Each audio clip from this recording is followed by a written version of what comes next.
Welcome back to Market on Close. I'm Sam Bartas, live from the floor of the New York Stock Exchange. It's time now for overlooked stocks, and that is Bunge Global, which has become one of the best performers in the S&P 500 this week, rallying 20%. As the US trade war with China escalated and cooking oil, that embargo was floated by President Trump. So I'm joined now by George Tsilis, a senior markets correspondent, to get us across that name and what you're seeing as far as that nice rally that we've seen in the stock this week, George.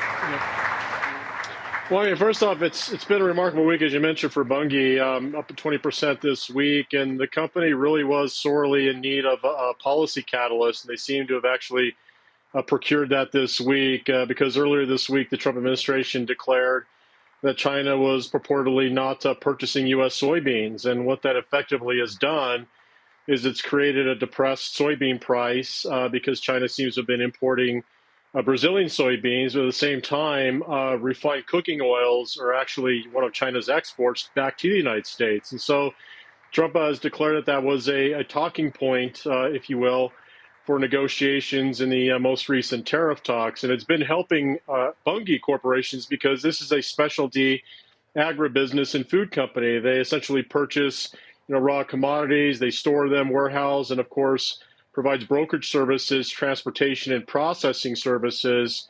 But they also do this for not only soybeans and, of course, oil derivatives, but also corn. They also provide these end markets with vegetable oils and cooking oils, but also renewable diesel from soybeans. So effectively, what Trump has done this week is, brought forth publicly an issue that China has essentially stopped buying U.S. soybeans. And then, of course, we're looking to now place sanctions or tariffs on imported cooking oils used by soybeans that are exported from other nations back to the United States. And so effectively, this is something Bunge really needed, considering as a business, looking at last year, sales were around $50 billion. And I actually looked back 2 years, going back to 2022 full year, sales were $67 billion. So total sales since 2022's fiscal year are down 25%.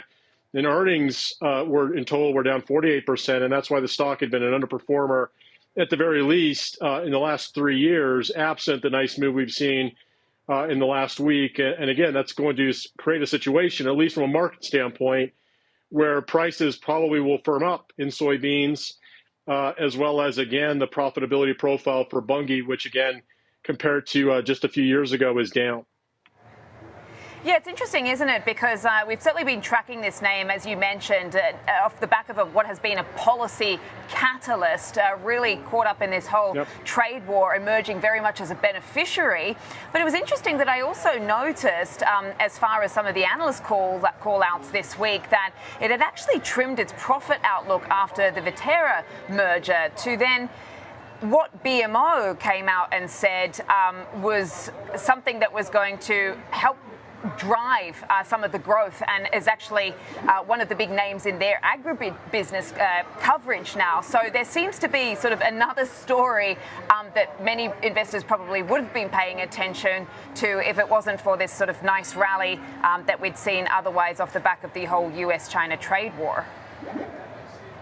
Well, I think there may be some constraints for inputs, especially when it comes down to Bunge's needs from overseas suppliers.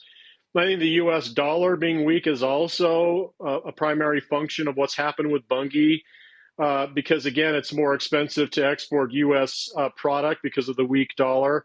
The weak dollar, but at the same time, procuring resources from overseas become more expensive as well. I think the other thing is, if you look at Bunge itself, and this is where the estimates are a little bit lofty, I think, because if you look at this year's estimated revenue growth, they're expecting $74 billion, which is close to 50% increase compared to the trailing 4 quarters. So again, in just a year and a half to 2 years, they're expecting a significant turnaround.